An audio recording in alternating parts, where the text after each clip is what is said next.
In the grand, opulent meeting hall of the Istana Negara in Ankara, the Turkish vice president abruptly paused, his hands still on the documents before him. He looked directly into the myriad of global media cameras and uttered a sentence that left everyone stunned. "We are not here for money.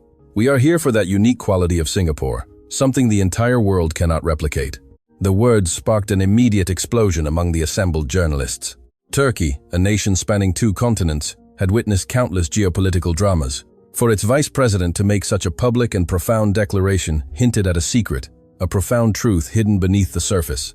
Many foreigners, perhaps, still held on to an outdated impression, believing Singapore to be merely a small island nation, economically robust and perhaps technologically advanced, but nothing truly extraordinary.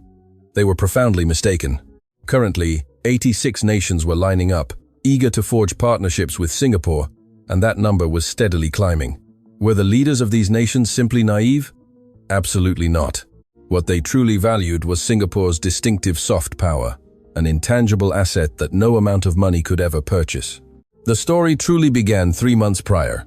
It was a comfortably cool afternoon in Singapore, a gentle breeze wafting through the steel and glass canyons of the Marina Bay Financial Center. Inside one of its sleek modern towers, a seasoned corporate consultant named Chen Zhijian was deep in a meeting with his team. Chen Zhijian, 58 years old, had navigated the tumultuous currents of international business consulting for nearly 3 decades, weathering countless storms.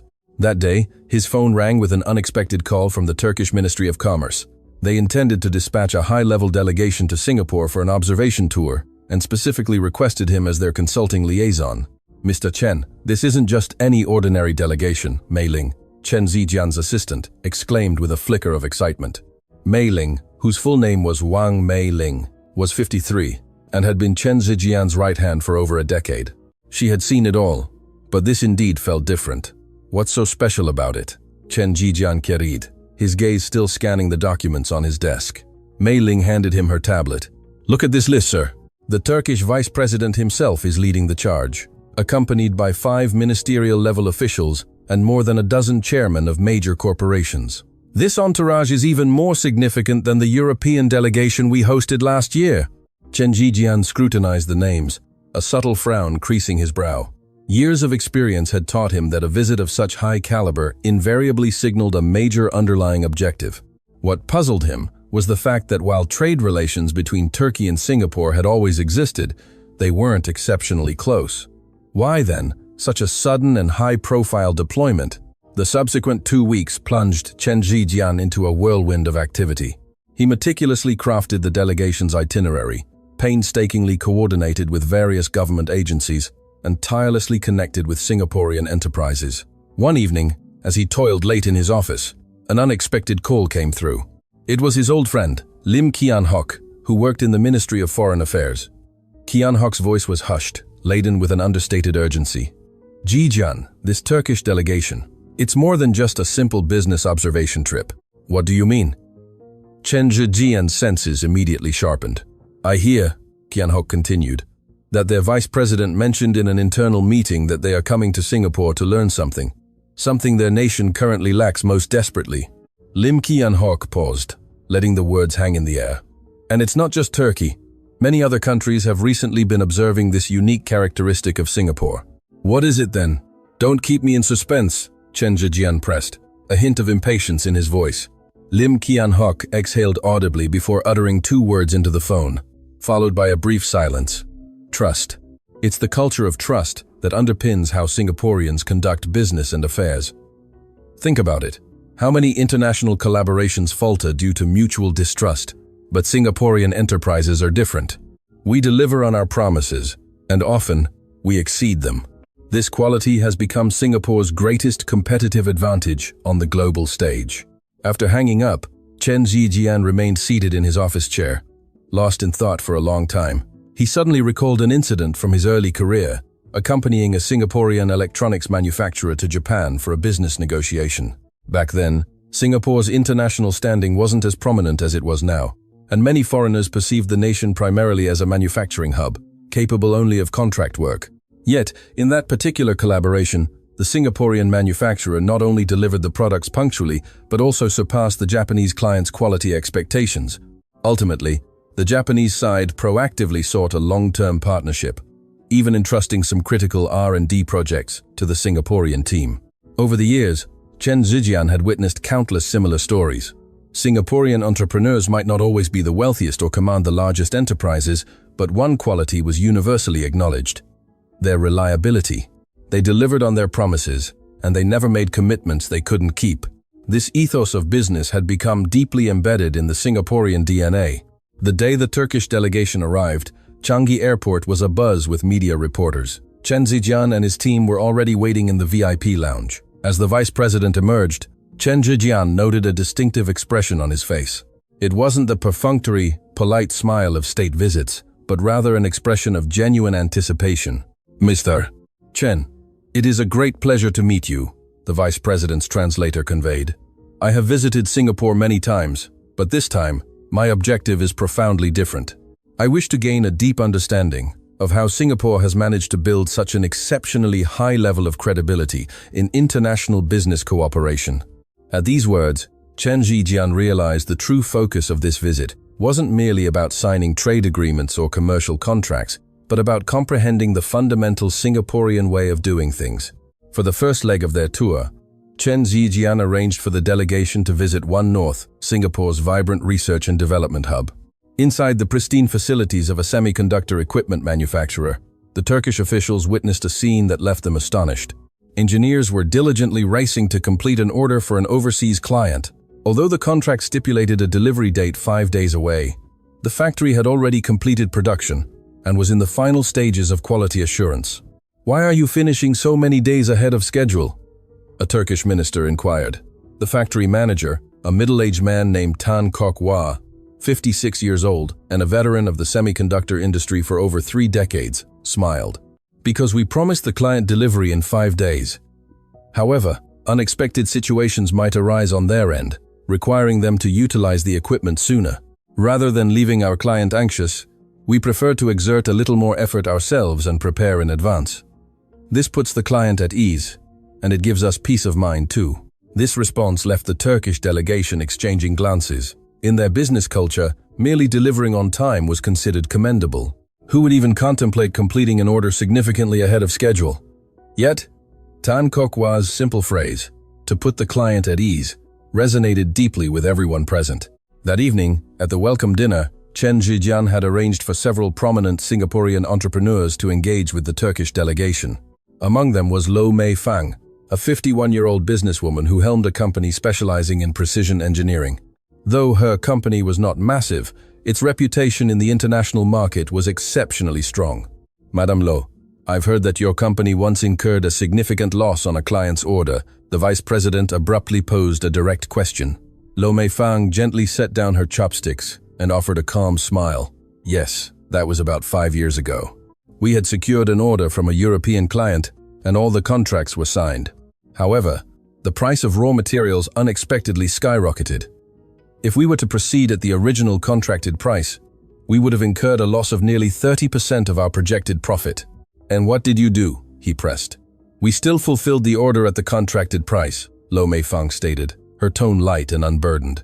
"While we certainly lost money on that particular transaction, that client subsequently introduced us to several other major clients. Today, all of them are our long-term partners. Now, tell me, was that a loss or a gain?" Her story cast a thoughtful silence over the entire dinner table. The Turkish businessmen present inwardly pondered how they would have acted in a similar predicament. Many likely had their answers, perhaps attempting to renegotiate prices with the client, finding various excuses to delay delivery, or even breaching the contract.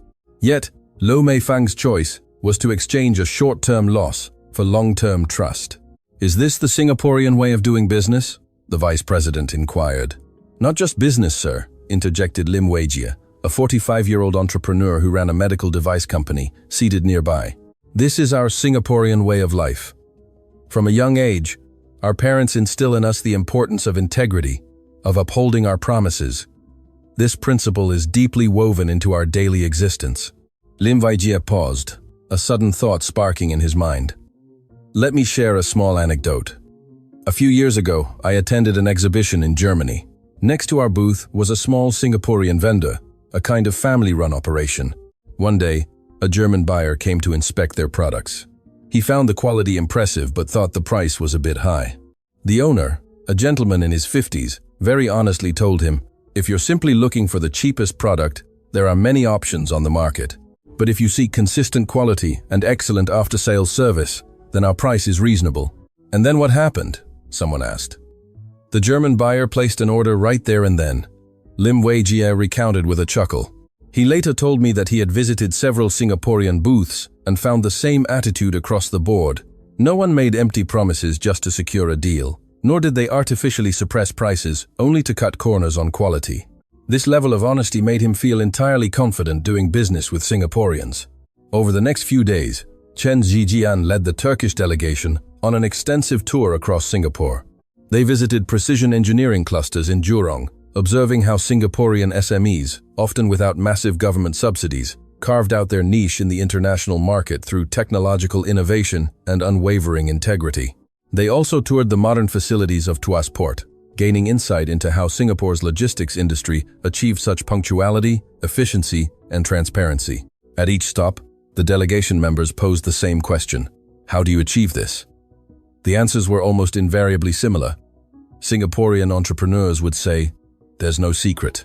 We just do things well, treat our customers as friends, and prioritize long-term partnerships over short-term gains." These words sounded simple, but their true implementation required the steadfast support of an entire societal culture. One afternoon, the delegation arrived at a food processing factory in Senoko, a hub for food manufacturing.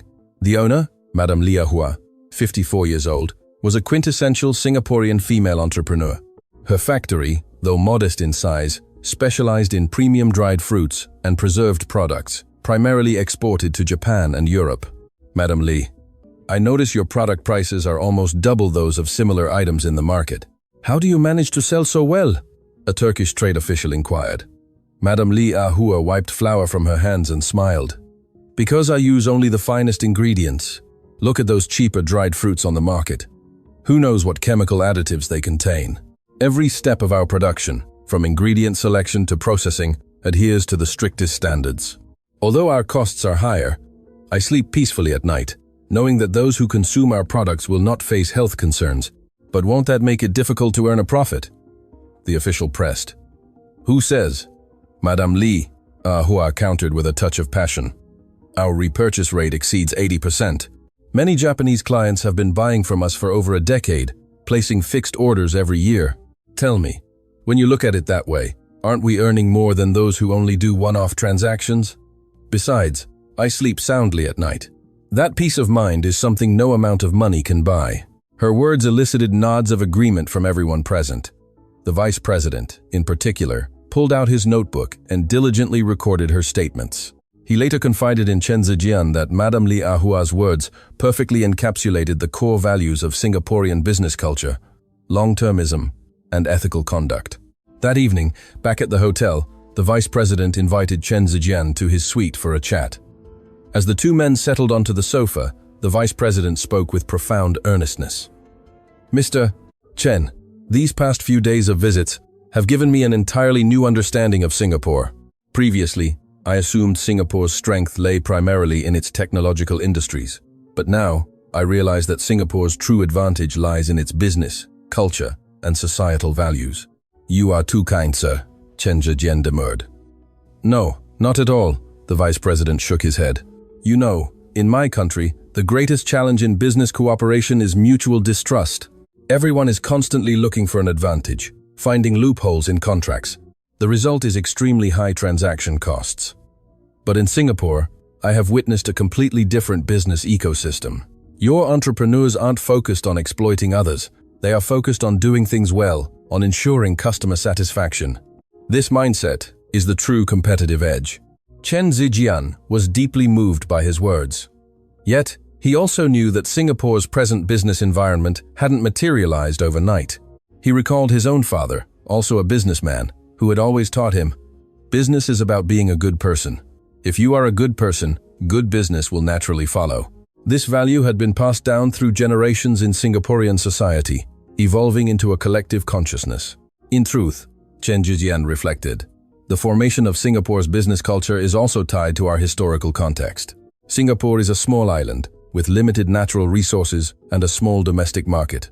Therefore, from very early on, we understood that to thrive on the international stage, we couldn't rely on scale, but on quality and reputation. Moreover, Singaporeans are very pragmatic. We understand what truly benefits long-term development. I have indeed deeply felt this pragmatism over the past few days, the Vice President concurred.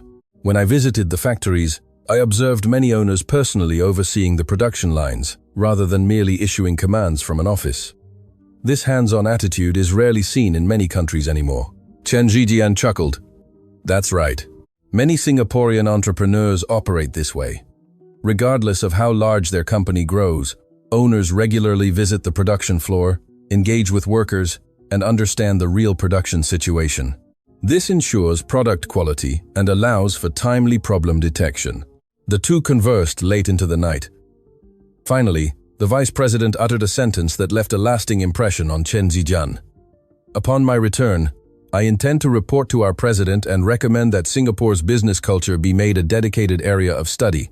I firmly believe that if we can learn from Singapore's trust-based business model, it will be immensely beneficial for our nation's economic development. The following day, the delegation continued its tour, visiting various traditional industries and nascent startups within Singapore's city centre. At a small company specializing in lifestyle products, the delegation met its founder, a young woman named Lim Xiaoqing, barely 28 years old. Xiaoqing's company was small, employing only 7 or 8 people, yet her innovative lifestyle products were highly sought after in international markets, particularly in Japan, Korea, and Southeast Asia. A distinctive feature of her products was a handwritten thank you card accompanying each item, bearing messages like, "Thank you for choosing our product. We hope it brings you joy." "Doesn't that take a lot of time?" a young Turkish official curiously inquired. "It does, yes," Xiaoqing replied with a bright smile. "But this is the sentiment we wish to convey to our customers. In an era where everything is about speed and mass production, I believe products should possess warmth.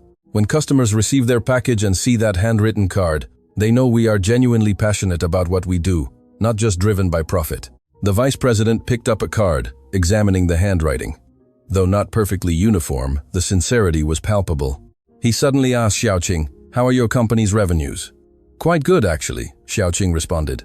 "Although we are a small operation, our repurchase rate is very high, and many customers voluntarily promote us.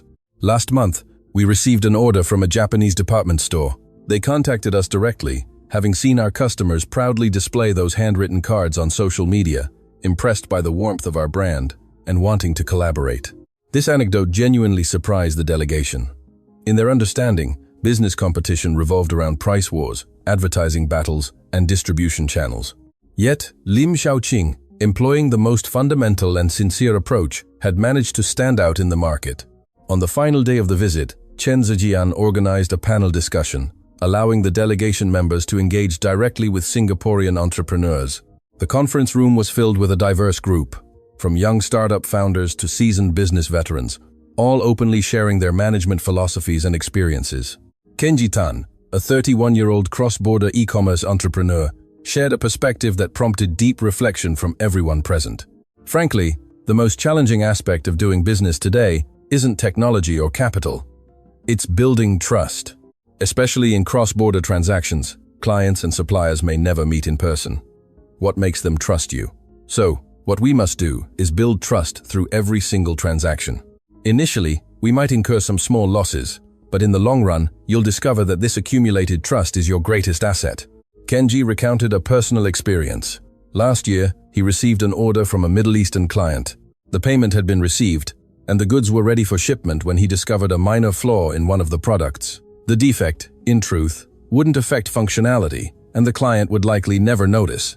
However, Kenji still decided to remanufacture the entire batch. "My team thought I was crazy at the time," Kenji chuckled.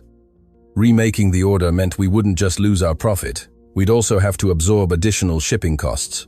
But I simply felt it was the right thing to do. If I knew the product was flawed and still shipped it, how could I sleep at night?" The outcome?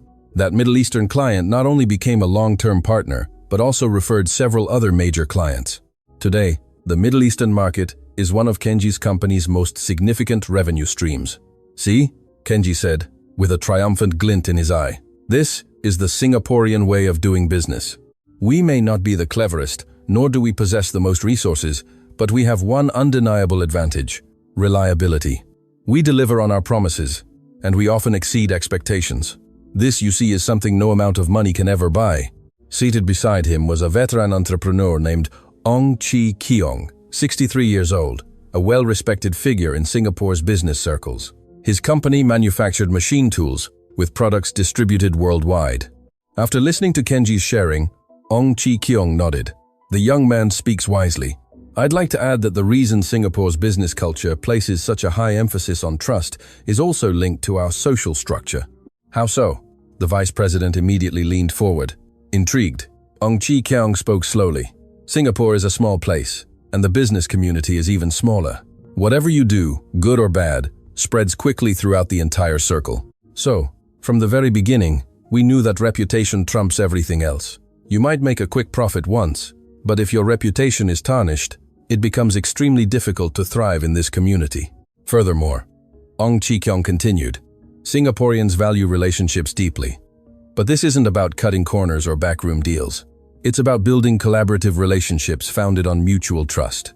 In my many years of business, countless clients have become friends.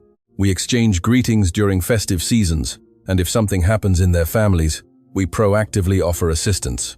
Once such relationships are established, they are incredibly difficult for competitors to displace. His words plunged the Turkish delegation into thoughtful silence. In many countries, business relationships remained strictly transactional, rarely evolving into genuine friendships. But in Singapore, commerce and human connection were often intertwined. This unique cultural nuance had forged a strong cohesion among Singaporean enterprises in the international market. As the panel discussion concluded, evening had already descended. Chen Zijian accompanied the vice president out of the meeting room. They stood on the building's observation deck, gazing at Singapore's night skyline. The city lights gradually illuminated, and traffic flowed smoothly along the streets. Everything appeared so peaceful, so orderly. Mr. Chen, the vice president suddenly spoke. These past few days of visits have left me with a profound realization about something. What is that, sir? Chen Zijian asked. I've come to understand that Singapore's advantage isn't solely in its business culture. More importantly, it's about the values of your entire society. The vice president turned, looking earnestly at Chen Zijian. Your education system, your legal framework, your social ethos, all of it supports this trust-centric business model.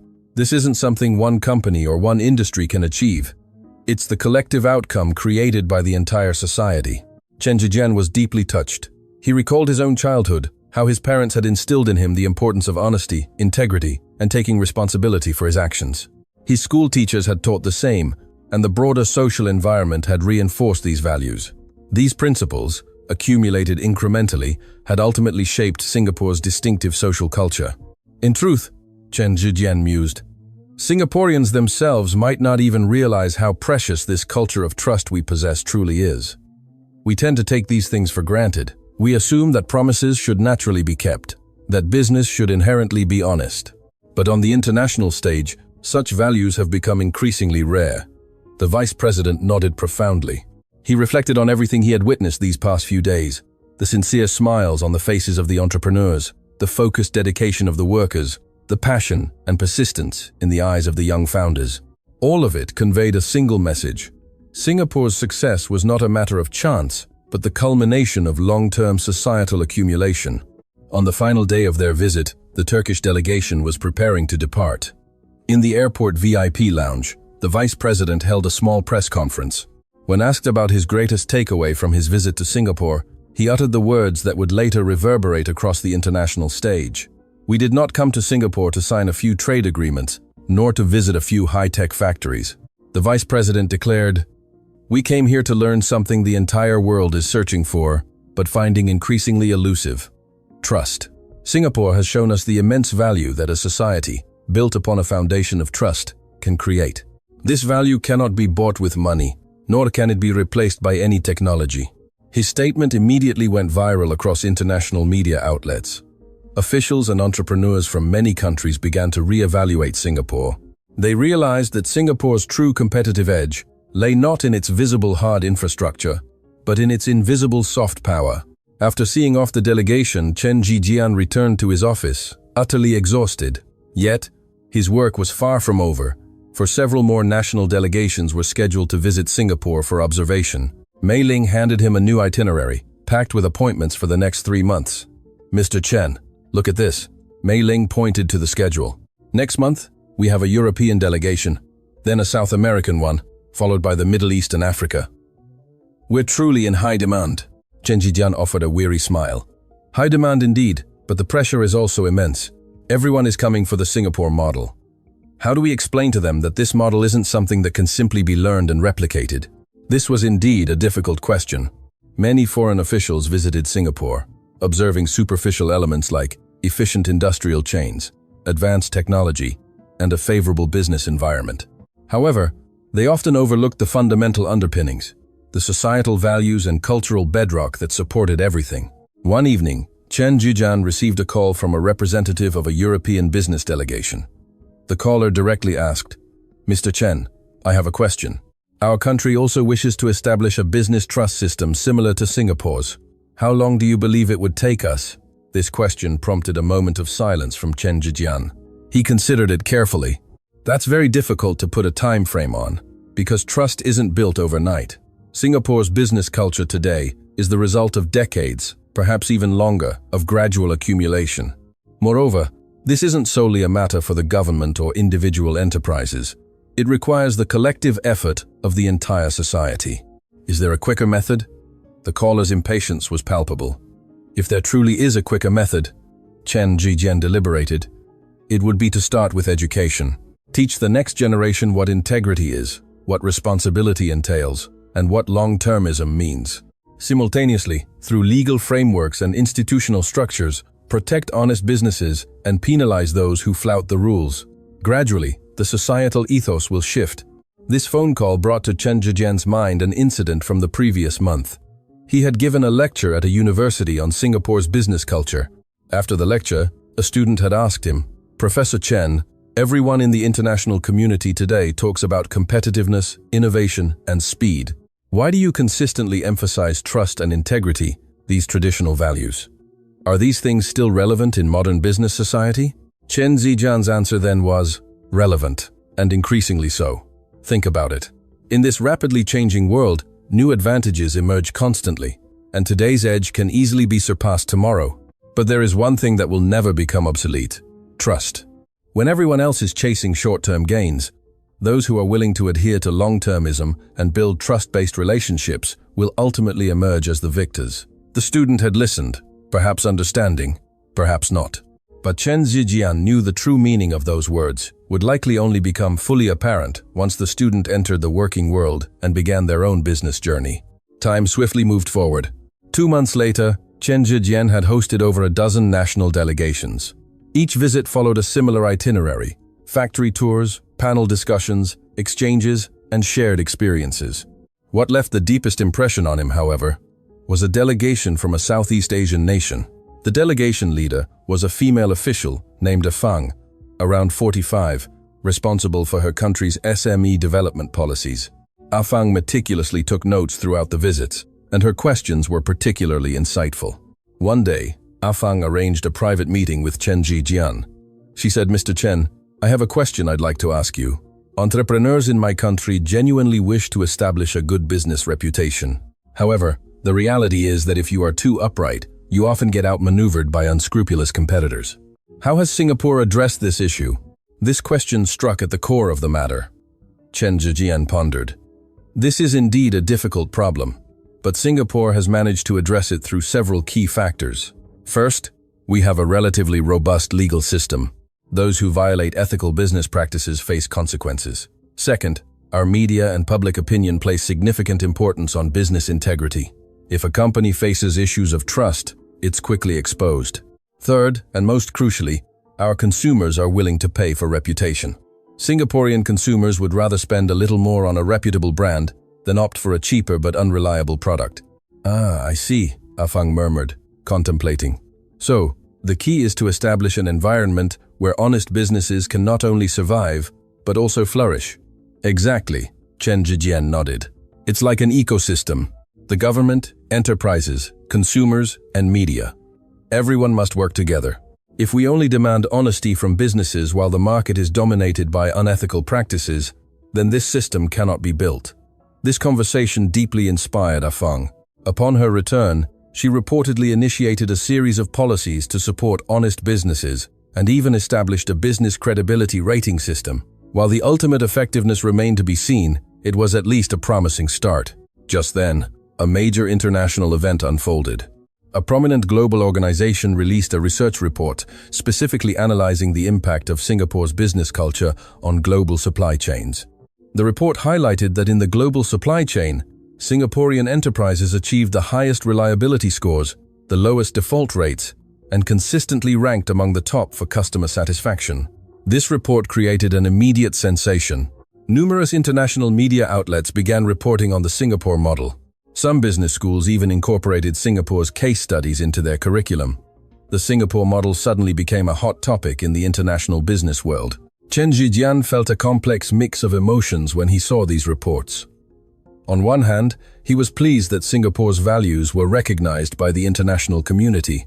On the other, he worried that people might have unrealistic expectations about the Singapore model, for he knew that Singapore's business culture wasn't a system that could be directly copied. It was deeply ingrained in the society's values. That afternoon, Chen Zhijian received a call from Lim Kian Hock. Kian Hock's voice was filled with excitement. "Zhijian, do you know, 86 countries have now expressed interest in establishing business cooperation or learning exchanges with Singapore, and that number is still climbing." 86? Chen Zhijian could hardly believe it. "That's incredible." "Not at all," Lim Kian Hock replied. "And many of these countries emphasize that they aren't interested in a specific industry or technology in Singapore, but rather in Singapore's overall business environment and culture. Some even want to send officials and entrepreneurs to Singapore for long-term study." After hanging up, Chen Zhijian stood by his office window, gazing at the city skyline outside. He remembered when he started in this profession 30 years ago. Singapore's international standing wasn't as high as it was now. Back then, many foreign clients perceived Singapore mainly as a contract manufacturer, believing it only produced cheap goods. But over the years, Singaporean enterprises, through consistently high-quality service and honest practices, had slowly changed the international community's perception. Now, when people mentioned Singapore, they no longer thought only of the semiconductor industry or technological manufacturing, but of reliability, trustworthiness, and long-term partnership. Just then, Mei Ling entered. "Mr. Chen, another new delegation is coming. This time, it's from Africa. They want to learn from Singapore's SME development experience." Chen Zhijian smiled. "Excellent. Let's welcome them. Enabling more people to understand Singapore is a good thing." Over the next few months, Singapore truly became a global focal point. Delegations from various nations arrived in a continuous stream, visiting factories, holding discussions, exchanging ideas, and absorbing experiences. Singaporean entrepreneurs, too, were more than willing to share their insights and experiences, knowing that it wasn't just for Singapore's benefit, but for the betterment of the global business environment. On one occasion, while hosting a delegation from a Middle Eastern country, the delegation leader posed a particularly intriguing question. "Mr. Chen, if you had to summarize Singapore's business culture in one sentence, how would you describe it?" Chen Zhijian thought for a long time. Finally, he said, "Treat every customer as a long-term friend, and every business deal as an opportunity to build trust." After he spoke, a hush fell over the entire meeting room. The delegation leader meticulously wrote down the sentence in his notebook, then looked up and said, "I understand now. Singapore's success isn't because you possess some unique technology or resources, but because you have transformed business relationships into relationships of trust between people. That, truly, is the most invaluable aspect." Later, that vice president publicly shared his observations of Singapore at an international forum. He stated, "I have visited many countries, seen many advanced factories and technologies, but Singapore's impact on me was the greatest, because Singapore showed me how much immense energy a society, built on a foundation of trust, can unleash." He added, "Today, everyone talks about digitalization, intelligence, and automation, but we have forgotten the most fundamental thing: trust between people." Singapore reminded us that no matter how technology evolves, the essence of business remains the relationship between people, and the foundation of that relationship is trust. The video of this speech spread virally online, garnering tens of millions of views. Many netizens commented, "Finally, I understand why so many countries want to cooperate with Singapore." Others remarked, "This is true soft power, more enduring and valuable than any hard power." When Chen Zijian saw these comments, he suddenly recalled his mother's words from his childhood. Be honest, be diligent, and always keep your promises. These simple, unadorned phrases, it now seemed, had become Singapore's greatest competitive advantage on the international stage. One evening, Chen Zijian returned home. His wife was watching the news, which was reporting that several more countries wished to establish cooperative relationships with Singapore. The news anchor stated, "Currently, over 86 countries globally have expressed their intention to collaborate." His wife turned to him and asked, "Zijian, what do you think is so special about Singapore? Why do so many countries want to work with us?" Chen Zijian thought for a moment, then smiled. "Actually, there's nothing particularly special. We just prioritize integrity in business, and we value trustworthiness." "Just that?" his wife asked, a hint of disbelief in her voice. "Yes, just that," Chen Zijian affirmed. "But this, just that, is something Singaporeans have accumulated over decades, even generations. Now, the whole world is searching for it, but many cannot find it, because it's not built in a day." His wife nodded thoughtfully. "No wonder people say Singapore's greatest asset is its people. It seems our values are our most precious resource." A few months later, the Turkish vice president visited Singapore again. This time, he wasn't here for an observation tour, but specifically to attend an international symposium on business trust systems. The conference, held in Singapore, brought together officials and entrepreneurs from across the globe, all discussing how to build a better business trust environment in their respective nations. The keynote address for the symposium was delivered by the vice president himself. Standing on stage before a packed audience, he said, "When I first visited Singapore a few months ago, I was still searching for answers. I wanted to know why Singapore had managed to establish such a high level of credibility in the international business community. Now, I have found the answer. The answer doesn't lie in Singapore's advanced technology, nor in its perfect systems," the vice president continued. "The answer lies in the values of the Singaporean people. They believe in long-termism, in ethical conduct, in treating customers as friends. These values are not merely empty slogans written on paper. They are genuinely implemented in every transaction, every decision, every intricate detail. Upon my return to my country, I began to promote a series of reforms, hoping to establish a similar business culture within our nation." The vice president admitted, "This will not be easy, and it may require a very long time. But I believe it is worthwhile, because I have witnessed the beautiful future that a society built on trust can create." As his speech concluded, the entire hall erupted in thunderous applause. Chen Zijian, seated in the audience, felt his eyes well up slightly. He thought of all the delegations he had hosted over the years, the sincere entrepreneurs he had met, and the countless stories that had unfolded on this land of Singapore. After the conference, the vice president specifically sought out Chen Zijian. The two sat down at a cafe outside the venue to chat. "Mr. Chen, thank you for your assistance these past few months. You have shown me the truest side of Singapore." "Not at all, sir. It was my duty," Chen Zijian humbly replied. "No," the vice president shook his head. "You did more than just host us. You made me understand a profound truth. A nation's strength isn't solely measured by its economic scale or military power. More importantly, it's measured by its values and culture.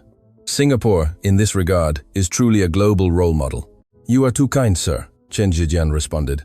"In fact, Singaporeans themselves might not even realize how precious these values, which we take for granted, truly are.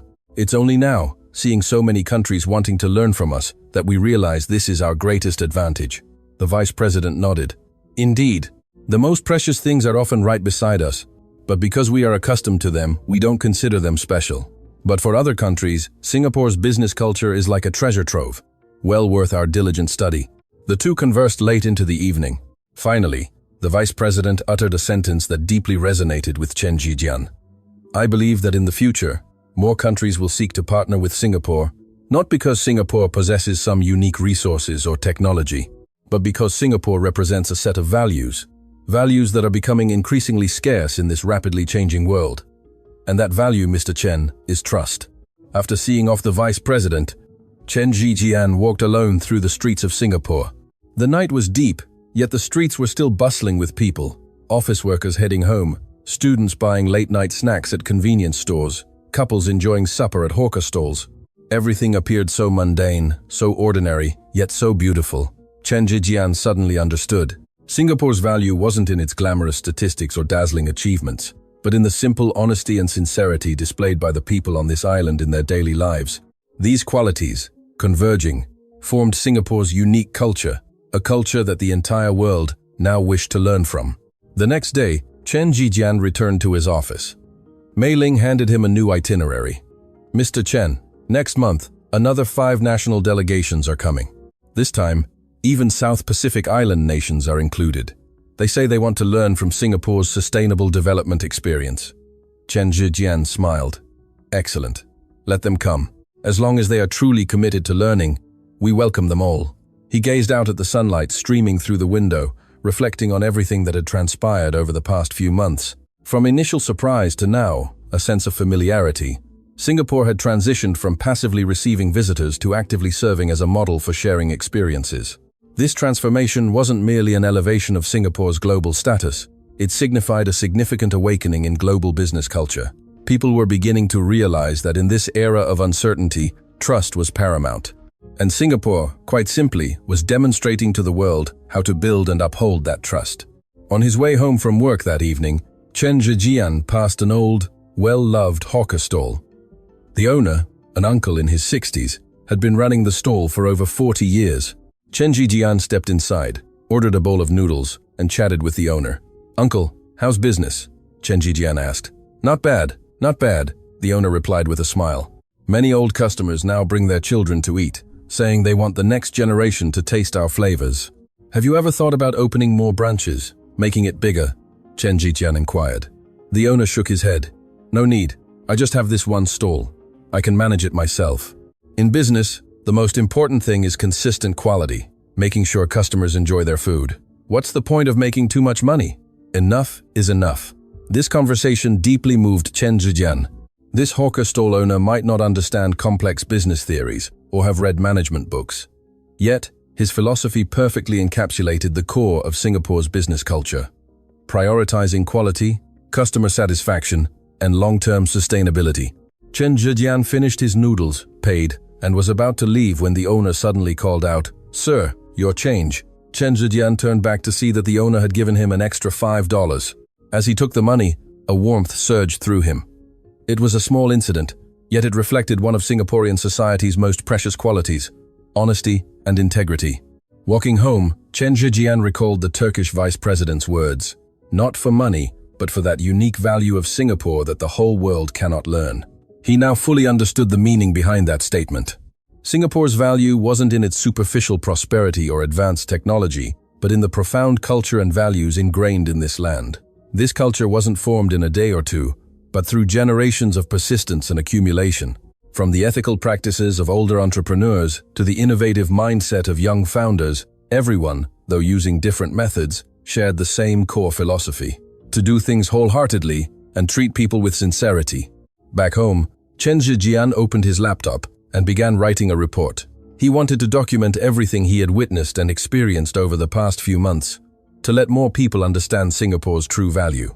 As he wrote, he suddenly paused. At the end of the report, he penned this paragraph: "Singapore's greatest competitive advantage is not technology nor capital, but a business culture built on trust. This culture stems from our societal values, from generations of persistence and accumulation. When the entire world is chasing speed and efficiency, Singapore has chosen to uphold quality and trust.